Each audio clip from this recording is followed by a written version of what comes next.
On vous souhaite la bienvenue à ericlatour.com. Dans quelques instants, on reçoit la présidente de la Commission scolaire des Hautes-Rivières, André Bouchard, pour nous parler de ce projet de service de garde satellite pour les parents qui ont des enfants de l'île Sainte-Thérèse qui fréquentent des écoles dans le Vieux-Saint-Jean. C'est un peu compliqué. On voulait utiliser un pavillon municipal. Ça semble un peu difficile. Bref, elle va nous parler de ça dans quelques instants.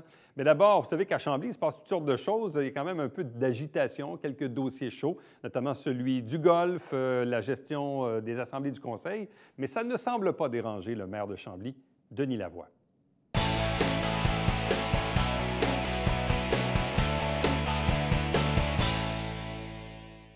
Parlons maintenant des différents enjeux qui concernent la ville de Chambly avec le maire Denis Lavoie. Bonsoir et bienvenue. Bonsoir, ça va bien? Oui, tout à fait. Il n'y a pas juste à Saint-Jean que ça brasse. À Chambly aussi, il y a un peu d'action.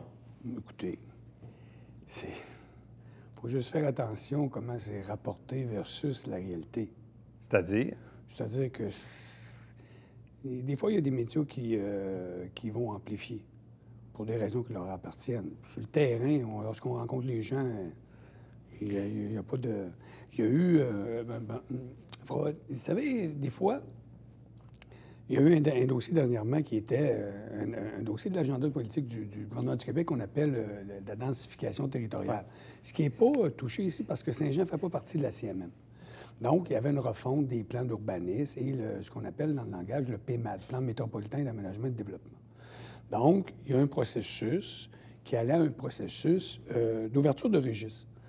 Puis, des fois, les terminologies ne sont pas exactes. Lorsqu'on dit on a battu le registre, même moi, je me suis fait l'autre fois, lorsque j'en ai parlé en séance publique, j'ai fait le même lapsus. C'est qu'il y a un nombre de signatures atteint, que la prochaine étape serait un référendum. Ouais. Mais un référendum, ça coûte au-dessus de 150 000 $. Moi, ma politique de mon administration, dès que le nombre de signatures sur un registre, que ce soit celui-là ou que ce soit un autre qui était plus local, que ça prenait 12, 16, 20, peu importe, on n'a jamais été dans la deuxième étape du référendum. Vous faites principalement référence au dossier du golf. Arrêtez, c'est pas le golf. Le dossier du golf, ça, été réglé parce que c'est la densification. Parce que le dossier du golf, j'ai demandé à la population avant l'élection, parce que c'est 30 millions de l'acheter, plus un 10 millions d'aménagement. Quand j'ai demandé aux citoyens, êtes-vous prêts qu'on majore votre taux de taxation de temps pour 20 ans? La réponse était à 90 non, là. C'était 90 non, là. Fait qu'il faut faire attention, dans des registres, il y a juste les gens qui sont en désaccord qui y vont, et non pas les gens qui sont en accord. Sauf que dans ce cas-ci, le nombre minimum de signatures a été enregistré. Oui. Et vous avez pris la décision de ne pas aller en référendum. Exact. Et vous avez demandé à quoi? À votre service de l'urbanisme de refaire un peu les devoirs pour voir qu'est-ce qu'on peut faire. Parce que de ce que j'en ai compris de la part des citoyens qui étaient un peu craintifs, c'est de dire, si on rajoute des maisons, déjà qu'on a des problèmes de circulation, etc., est-ce que si on rajoute des habitations sur le terrain du golf en question, est-ce qu'on ne risque pas d'aggraver certains problèmes au niveau des infrastructures ou au niveau de la circulation? Oui, mais c'est parce qu'il faut arrêter de regarder des problématiques d'une façon très, très chirurgicale. Il n'y a pas juste Chambly qui développe, là. Longueuil développe également, Saint-Hubert, Richelieu, mais même arrivé le plus, Richelieu un petit peu moins. Fait qu'on n'est pas tout seul sur la 112, si vous me permettez l'expression. Ça, c'est la première chose. Deuxièmement, toutes les villes qui ont eu une réalité comme ça, il faut juste être très, très prudent. Parce que, regardez, le Boucherville fait face à une poursuite de 99 millions. Là. Laval en a fait une de 50 millions qu'elle a payée. Les développeurs, le terrain, présentement, et la MRC en 2011 l'a ciblé comme étant développable en périmètre urbain. Mais est-ce que vous sentez quand même une meilleure organisation citoyenne qu'il y en a déjà eu dans le passé sur certains enjeux, notamment celui du golf, comme on l'a vu? Est-ce que vous sentez que les citoyens ou les opposants s'organisent plus qu'avant? Bon, là, vous venez de dire le mot, les opposants. Ce qu'on peut voir, c'est un groupe d'individus. Puis c'est parfait parce que j'ai fait la même chose en 99. Lorsqu'on avait perdu l'élection, on avait continué, on avait resté mobilisé. Puis c'est souhaitable. Une société grandit dans un pluralisme idéologique, non pas dans un monothéisme. J'ai pas de problème avec ça. Par contre, il faut le dire, là, un mouvement citoyen va s'intéresser à un dossier. On vient d'en rencontrer un dernièrement là, pour le ski au Mont-Saint-Hilaire. Ils vont prendre un dossier. Mais quand vous prenez tous les dossiers puis vous intervenez politiquement, vous êtes une formation politique et c'est correct. Donc, c'est tout le groupe qui était des anciens candidats, qui est aux dernières élections. Puis je trouve ça sain, moi. Je trouve ça le fun quand le monde s'intéresse à la politique municipale d'une façon continue et pas juste durant un mois avant l'élection. Bon. Comment se passe la gestion des assemblées municipales? Moi, j'en ai connu des pas mal plus houleuses. Mais il arrive encore une fois des gens qui arrivent pour les premières fois dans une assemblée. Puis là, ils pensent que c'est ce qu'ils connaissent comme au cégep. Là. Tout le monde parle en même temps, puis... mais c'est pas ça. Premièrement, l'assemblée publique, ça le dit, le public assiste à l'assemblée des élus. Mais ils peuvent poser des questions. Ben, la période des questions qui est déterminée. Mais vous ne pouvez pas, écouter que la période des questions est terminée, commencer à intervenir comme vous voulez. C'est pas de même que ça fonctionne. Puis là, c'est sûr que quand vous voulez commenter le décorum, puis vous ne l'avez jamais lu, le décorum, vous n'avez jamais lu la procédure de la réglementation applicable, bien là, vous êtes vulnérable dans votre argumentaire. Là. Concernant l'aspect soit de la web diffusion et de la captation d'images, quel est le règlement actuel à l'Hôtel de Ville de Chambly durant les assemblées publiques? OK. Le règlement actuel que le Conseil, les représentants élus du peuple ont voté, c'est qu'il n'y a pas de captation. Aucune captation? Aucune captation pour l'instant. Bon, je donne un exemple. Disons qu'il arrive, je ne sais pas moi, disons qu'il y a un dossier chaud à Chambly, puis un soir, TVA ou Radio-Canada débarque chez vous pour l'Assemblée publique. Est-ce que vous allez refuser l'accès aux caméras? Ça, regardez... C'est un exemple. Ça va peut-être arriver une fois sur 4 ans. Là. On est d'accord. Qu'il y a un dossier chaud, là. TVA, Radio-Canada débarque chez vous, vous faites quoi? Bon, premièrement, présentement, si je vais purement sur le document, la réponse, comme maire, et le président de l'Assemblée n'a pas le pouvoir de dire je vous donne le pouvoir de passer ces stops demain matin ou le pouvoir de passer la limite est 50, rouler à 100. Vous n'avez pas le pouvoir. Mais c'est la même affaire sur une réglementation interne sur le décorum. Vous n'avez pas le pouvoir. Il faut lire le document. Le document dit que présentement, ce n'est pas permis. Est-ce qu'on devrait s'ajuster? Ça, c'est une question que le Conseil aura à se poser. Bien, si on dit, parce que beaucoup de municipalités aujourd'hui, même vont web diffuser leurs assemblées sur YouTube. Ça, c'est inexact. C'est inexact. C'est-à-dire? Présentement, il y a eu un recensement dans la région métropolitaine, puis c'était plus de 80 qui ne le permettaient pas. Oui, ça dépend des villes de quelle proportion, mais même en périphérie d'ici, je regarde Granby, je regarde Drummondville, même le conseil de Boucherville, qui n'est pas une ville à part, qui est une ville avec l'agglomération de Longueuil. Mais bref, on prend en nommer quelques-unes comme ça. Saint-Jean qui a commencé à le faire, qui est une ville de près de 100 000 habitants, mais il y a des villes qui font ce choix de web diffuser leurs assemblées. C'est pas quelque chose qui vous plaît de votre côté, de montrer aux gens qui peuvent, assis dans le confort de leur salon, pouvoir s'intéresser à la chose municipale? On a contacté des villes. Puis il y a une ville que je ne vais pas nommer pour ne pas mettre le maire à se faire poser des questions, coûte au-dessus de 40 000 par année. La dernière assemblée municipale, il y a 10 personnes qui ont carte de 40 000. 10 personnes. Sur le terrain, présentement, là, à part les gens qui sont en demande, personne dans la ville me parle de ça. Mais est-ce que... Il faut éviter de créer des faux besoins. Là. Est-ce que ça valait le coup de donner une contravention à un citoyen? OK. Bien là, est-ce que ça vaut le coup qu'un policier donne une contravention à quelqu'un qui passe un stop? C'est exactement la même question. Je vous pose la question. Est-ce qu'on peut simplement dire avertir l'individu? Bien, c'est parce que j'ai demandé à l'individu, est-ce que vous filmez? Il m'a dit non. Il n'a pas dit la vérité. Même là, puis là, les policiers sont là, ils le voient. Fait que les policiers ont émis la contravention. Bon. Là, avez-vous des ennuis avec Mme Chevrier? Bien, des ennuis. C'est les dossiers chauds, M. Lavoie. Écoutez, les gens viennent en politique et ils confondent la liberté d'expression avec la diffamation. Ils ne voient pas la ligne. Et malheureusement, les réseaux sociaux, même Facebook, recommandent aux administrateurs, ils donnent « touchez pas aux personnalités politiques ». Les gens s'enflamment, ils sont émotifs. Puis, après une élection, les gens sont encore un petit peu dans le mood. Fait que on voyait ce qui se passait, on s'est dit, bon, on n'interviendra pas, on va laisser aller, c'est les fêtes, même ça va se calmer. Mais là, il y avait 5-6 personnes qui avaient des commentaires qui étaient inadmissibles, intolérables et qui ne doivent pas être tolérés. Là, il t'a plus rendu 5, t'as rendu 10, 15, 20, ça s'amplifiait. Fait que là, on voyait que le phénomène n'allait pas. Ce qu'on avait vécu en 2005, 2009, 2013, il y avait puis l'eau avait repris son niveau.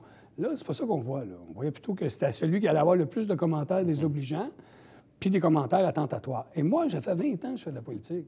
J'en ai jamais eu de mise en demande. Fait qu'il est possible de faire de la politique sans avoir de commentaires attentatoires. Les gens mélangent un petit peu. Regardez, on vient de voir là, un petit peu à Québec, là, M. Couillard, M. Legault. Ça s'est rendu ces attaques personnelles. C'est pas chic. Puis on peut faire de la politique sans attaquer l'individu. Regardez, moi, je suis avocat, on va faire un procès, toute la journée, on va être en désaccord avec l'argumentaire de notre collègue, puis le soir, on va les manger ensemble. Mais lorsqu'on vient à personnaliser le débat, c'est pas souhaitable. Bon, 2 dossiers rapidement. La 112. Oui. Est-ce que ça avance? Dans quel sens? Bien là, évidemment, il y a des élections provinciales dépend qui de s'en l'heure. viennent. Oui, ça dépend de l'heure. Ça dépend de l'heure. C'est un bon commentaire, mais là, il y a des élections provinciales Oui. bientôt. C'est souvent le moment de demander des choses. Oui. Il y a un problème de circulation avec la 112 chez vous, là. Eh, on est d'accord, mais c'est pas d'hier. Mais qu'est-ce qu'on fait pour le régler? Bon, on a fait une étude conjointe avec la Ville de Longueuil, la Ville de Carignan, l'OMT, la défunte OMT, puis l'MTQ. Écoutez, ça a coûté 100 000 cette étude-là, pour en arriver à une conclusion que j'aurais demandé à tous les citoyens qui sont pris dans cette congestion-là, ça prend une autre voie. Covoiturage, c'est une réalité pour certaines personnes, parce que des fois, il y a des heures qui sont atypiques et ils n'ont pas toujours le même point de chute. Et Montréal, la problématique, c'est que le nombre de kits de débarquement, même si je mets plus d'autobus, il n'y a pas de kits de débarquement. Ça, les gens l'ignorent, c'est le nombre de kits de débarquement au terminus à Montréal qui pose problématique. Et l'étude disait que ça prenait une voie, mais 42 millions. 42 millions. Bon, dossier de police-pompiers, la desserte au niveau de la sécurité. Là, vous êtes toujours desservi par la régie intermunicipale à Richelieu-Saint-Laurent. Est-ce que ça a progressé de ce côté-là? Est-ce que vous avez aussi même des discussions avec Carignan aussi? Est-ce qu'on est rendu à quel niveau par rapport à ce dossier-là? Bien, comme le dossier de la police, mais si vous parlez au niveau de la sécurité policière, de la sécurité publique, bien, on est devant les tribunaux. Toujours, ça n'a pas bougé. Ça n'a pas bougé, mais on a notre date de procès, c'est au mois de février 2019, on a notre date. Mais comme je vous ai déjà dit antérieurement, une des problématiques, c'était les moyens de pression des juristes du gouvernement qui a retardé l'ensemble des procédures. Fait que février 2019. Puis on avait une entente qui était échue avec la Ville de Carignan au niveau de la desserte d'incendie. Exact. Et Carignan a entériné par son conseil de ville notre proposition. Okay. Nous, on va la déposer. On a une entente conditionnelle qui va être entérinée par le conseil ou non. Le conseil va se positionner mardi soir. Bon, dernier élément, il va y avoir quelque chose dans le ciel de Chambly au mois de juin, les snowbirds. Oui, c'est une bonne nouvelle. C'est quand même un événement qui peut attirer plusieurs milliers de personnes, là. Oui. Vous êtes assez heureux de ça, d'avoir pu... Comment ça s'est organisé? Qu'est-ce qui fait que les snowbirds débarquent à Chambly? Bien, écoutez, à un moment donné, les gens parlent de nous, parlant bien. Dans le milieu, regardez, encore aujourd'hui, j'étais avec des gens des Forces armées pour avoir un équipement militaire. On a fait un beau parc pour commémorer les gens qui ont été défendre les idées de liberté et de démocratie un peu partout sur la planète au nom du Canada. Donc, on est connus dans le milieu. Et les snowbirds nous ont appelés. Parce qu'à ce temps, ils ont des nouveaux critères pour faire leur spectacle. Il faut que ce soit une zone qui est non habitée parce qu'il y a eu des accidents. Le bassin répondait à leurs nouvelles exigences. Ils nous ont approchés. On dit, écoutez, êtes-vous disponible? Ça coûte tant. OK. Vous avez dit oui. On a pris le plan. Bro Martineau paye dans 3 ans sans c'est ça. Non, c'est oui, on a dit oui. M. Lavoie, merci beaucoup. Oui, merci. C'est toujours un plaisir. Restez avec nous, puisqu'au retour, on vous parle de cet enjeu qu'ont les parents de l'île Sainte-Thérèse à Saint-Jean-sur-Richelieu, problématique à l'égard d'un service de garde qu'on souhaite satellite.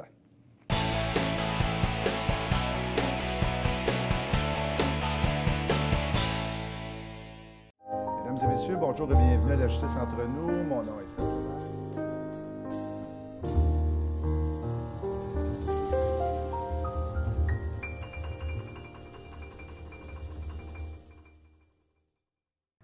Salut, ici Alexandre Baudouin. Et François Trépanier. François, cette semaine à Sport Express, au menu, en fait, on parle du salon du collectionneur. Oui, avec Maxime Belair et en deuxième partie de boxe. Avec Sabrina Aubin, la championne médaillée de bronze aux Jeux du Commonwealth. Oui.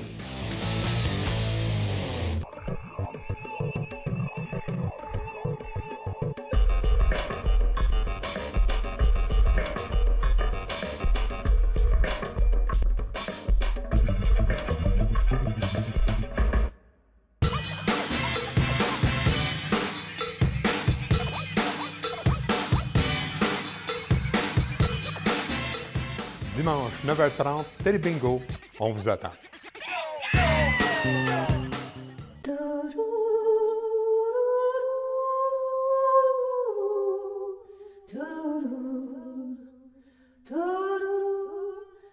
Coulisses Bêta, jeudi, 19h.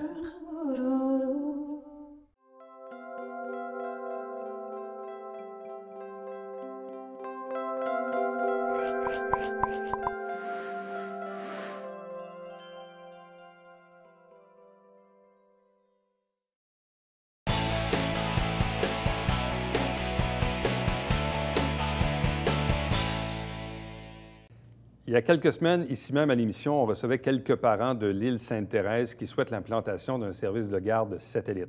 En ce moment, en raison du débordement des écoles dans le secteur Saint-Luc, les enfants de l'île Sainte-Thérèse fréquentent 2 écoles, Sacré-Cœur ou encore du côté de JMD-Bélanger, dans les secteurs Centre-Ville et Notre-Dame-Auxiliatrice. Donc, ça occasionne évidemment des déplacements pour les parents qui partent de l'île Sainte-Thérèse, surtout dans le cas des services de garde quand on vient mener ou rapporter l'enfant en fin de journée. Ces parents-là souhaitent un service de garde satellite, peut-être idéalement au pavillon Gérard-Morin, qui est un pavillon municipal sur l'île Sainte-Thérèse. Or, la présidente de la commission scolaire, André Bouchard, est elle-même intervenue publiquement, c'est une première, au conseil municipal lundi dernier. Elle est avec nous. Bonsoir et bienvenue. Bonsoir. Pourquoi avez-vous senti le besoin de, c'est quand même assez inhabituel, que la présidente de la commission scolaire vienne à la période des questions du conseil municipal pour exprimer votre position dans ce dossier-là? Je l'ai fait parce que ça fait quelques mois qu'on est en discussion avec des parents. C'est la conseillère municipale, Mme Marilyn Charbonneau, qui nous avait sensibilisés à cette problématique-là, même avant d'être conseillère municipale, parce que ça faisait partie de sa plateforme électorale. Alors, nous, on avait rencontré les parents au début de la semaine de relâche et on s'était engagé à la commission scolaire des Hautes-Rivières d'aller visiter le pavillon Gérard-Morin sur l'île Sainte-Thérèse pour en faire une analyse sommaire afin de dire qu'est-ce que ça prendrait pour être capable d'accueillir, on envisage une centaine d'élèves qui pourraient être en service de garde sur l'île Sainte-Thérèse ou à proximité de l'île Sainte-Thérèse, selon la demande des parents. Alors, le 22 mars, on a envoyé une analyse qui a été faite par notre directeur des ressources éducatives, le directeur des ressources matérielles et M. André Marquis, qui ont visité le centre avec M. André Marquis de la Ville et qui ont envoyé une analyse. Alors, moi, j'ai envoyé l'analyse à Mme Charbonneau, qui est évidemment la personne avec qui je fais des affaires à la Ville. Puis, une semaine, au dernier conseil municipal, j'ai appris en regardant la télévision et mes collègues commissaires aussi, on a appris que visiblement la commission scolaire ne voulait pas donner suite au projet de service de garde au pavillon Gérard-Morin. C'est ce qui était véhiculé. C'est ce qui était véhiculé, puis il y avait même un article. Puis, évidemment, nous, on avait travaillé ça à la commission scolaire, l'administration, la direction générale, Mme Manon Côté, qui est commissaire à l'île Sainte-Thérèse, et moi-même. Mes propres collègues commissaires n'étaient pas encore au fait du dossier parce qu'évidemment, avant de commencer à penser organiser un service de garde éducatif satellite sur l'île Sainte-Thérèse ou à proximité, il fallait avoir un endroit. Alors, une fois qu'on avait envoyé l'analyse, on était en attente d'un retour de la Ville à cet effet-là. Puis quand j'ai vu, justement, la dernière séance publique et le journal, je me suis dit, est-ce que c'est ma réponse? Alors, c'est ce que je suis allée demander hier au conseil municipal et je voulais m'adresser, c'était volontaire que je voulais m'adresser à tous les membres du conseil municipal. Bon, mais qu'en est-il de la faisabilité du projet au pavillon Gérard-Morin? Selon l'analyse, écoutez, je l'ai un peu dit hier, le pavillon Gérard-Morin, c'est une grande salle. Il n'est pas question pour nous, puis il n'est vraiment pas question, c'est une question de sécurité, c'est une question aussi de conditions de travail. On ne peut pas placer une centaine d'enfants, 100, 125 enfants dans un grand local comme ça, avec du personnel. Puis à la commission scolaire, on se rappelle, on a nos techniciennes en service de garde, c'est du personnel syndiqué qui travaille avec une supervision. On ne peut pas les placer comme ça dans un grand local. On ne peut pas aménager ça, non? Bien, c'est ce qui faisait l'objet de l'analyse. Nous, ce qu'on disait, c'est que pour avoir un local qui soit approprié, il faudrait qu'il soit à tout le moins séparé. C'est pas pour rien qu'un service de garde dans une école, tu te sers du gymnase, de la bibliothèque, de la cour d'école, d'une classe pour les élèves qui veulent faire leurs devoirs. Alors, c'est organisé en sous-groupes, un service de garde. Alors, l'analyse faisait l'objet de ça, puis on disait on mentionnait des travaux qui devraient être faits pour envisager organiser un service de garde. Est-ce qu'il y a donc, si ça ne fonctionne pas au pavillon Gérard Morin, est-ce qu'il n'y a pas aussi d'autres solutions alternatives? Parce que je me mets dans la peau de ces parents-là. Moi, évidemment, les miens sont très, très grands, puis on a fait le choix d'habiter une maison qui était proche d'une école. Et fort heureusement, le bassin a fait en sorte que mes enfants ont pu fréquenter l'école qui était à quelques minutes de la maison, ou dans les années où ils étaient dans le service de garde. Ils partaient de chez nous, j'ai laissé à l'école, puis je m'en allais travailler. Je me mets dans la peau de quelqu'un qui habite l'île Sainte-Thérèse puis qui travaille à Montréal, disons. Il va porter son enfant à 7 h le matin ici. Après 20 minutes, c'est pas le plus. Alors, remonte après ça pour aller prendre la 35 puis la 10 pour monter à Montréal. Et même chose le soir. Ça doit être assez incroyable, là. Écoutez, cette problématique-là, on en est conscient, puis les parents, ils ont raison. Ça, je vais vous le dire, là. La seule chose, c'est que ce qu'il faut savoir, c'est que dans l'historique, pourquoi les parents de l'île Sainte-Thérèse vont au centre-ville de Saint-Jean, c'est une habitude, ça fait au moins une vingtaine d'années que c'est comme ça. C'est parce que Quatre-Vents est à son maximum. Absolument. Puis même quand on a agrandi Quatre-Vents, il y a un parent qui m'a rappelé qu'il y avait quelqu'un qui avait promis qu'une fois qu'on agrandirait Quatre-Vents, les élèves de l'île Sainte-Thérèse iraient à Quatre-Vents. Mais une fois qu'on a agrandi Quatre-Vents, le secteur avait tellement développé. Il y a combien d'enfants à Quatre-Vents? C'est quoi? Il doit être au moins 500-600 probablement? Absolument, oui. Et là, dans absolument. le fond, il y a quoi?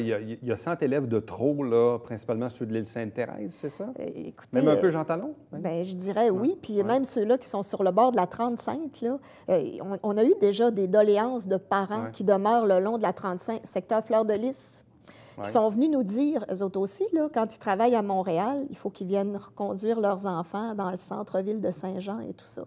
Puis ce qu'il faut dire, c'est que cette décision-là a été prise. Elle a été prise au moment où les écoles du centre-ville, on avait de l'espace, puis la règle gouvernementale, elle n'a pas changé, elle. Quand tu as de la place pour asseoir des élèves dans un rayon de 20 km, on n'a pas d'école, puis on n'a pas d'agrandissement. Ah oui, c'est 20 km. Toutefois, ce qui nous a été adressé depuis l'année dernière, puis c'est Mme Charbonneau qui me l'a adressé en premier, 20 ans plus tard, 20 ans après la décision, il y a beaucoup plus de monde à l'île Sainte-Thérèse qu'il y en avait il y a 20 ans, parce que ça s'est développé. C'est sûr, c'est sûr. La difficulté de se déplacer n'est pas la même aussi, là.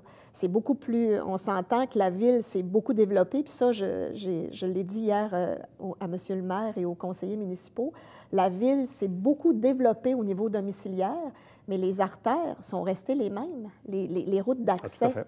Alors, il y a plus d'autos sur le chemin, ce qui fait que ça rend les déplacements difficiles. Alors, les parents, ils ont raison. Pour leur qualité de vie familiale, il va falloir trouver une solution et on est en mode solution. OK, mais si ce n'est pas Gérard Morin, c'est quoi la solution à ce moment-là? Écoutez, là, les parents, ils sont en mode recherche, là, et ils me disent plein de choses. Nous, on a même regardé, parce que, évidemment, organiser un service éducatif en milieu scolaire, on est toujours mieux de l'organiser chez nous, vu que c'est notre personnel, nos responsabilités puis nos règles.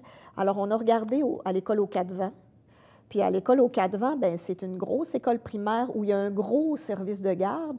Alors, pensez ajouter... Oui, il y a un gros service de garde aux Quatre-Vents. Mais est-ce qu'on peut ajouter... Pensez ajouter une centaine d'élèves, une centaine plus, là, parce qu'actuellement, il y a 70 élèves de l'île Sainte-Thérèse qui sont au service de garde de nos écoles dans le centre-ville. Alors, tout donne à penser qu'il y a d'autres parents qui s'organisent autrement et qui peut-être Mais est-ce qu'on pourrait les ajouter à Quatre-Vents? Actuellement, ce n'est pas ce qui est privilégié. Ce n'est pas ce qui est privilégié parce que c'est un gros service de garde. Puis ce seraient des élèves qui ne relèveraient pas de cette direction-là. Ce qu'on pense, c'est que ça pourrait desservir la clientèle qui est déjà dans le service de garde. Mais écoutez, nous autres, on est en mode réflexion. Ce problème-là nous a été adressé. On a regardé à Marie-de-Rome aussi.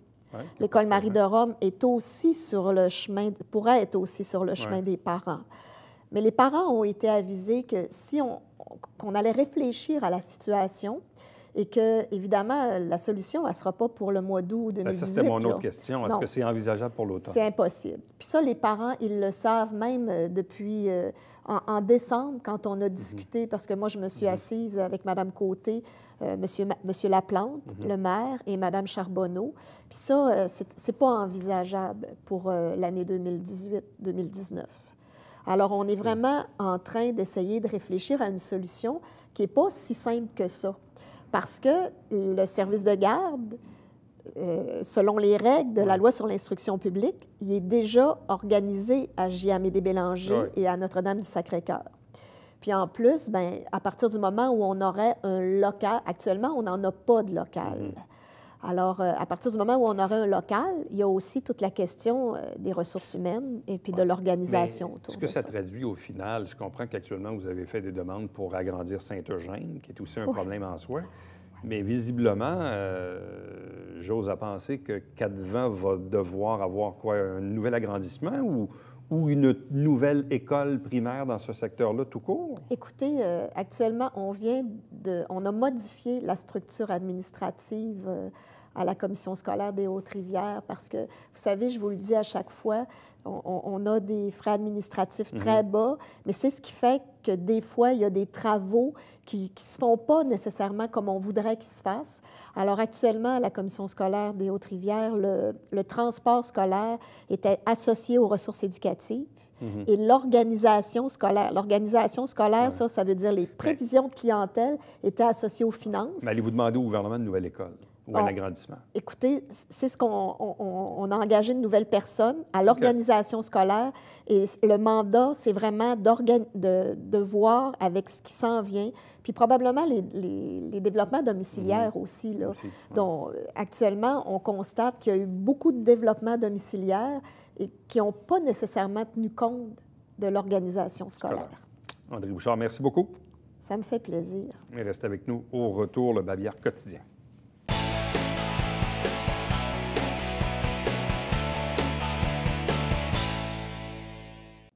Mercredi, le 2 mai, il y aura une soirée de consultation concernant le projet de revitalisation du Vieux-Saint-Jean. Donc, vous avez votre mot à dire.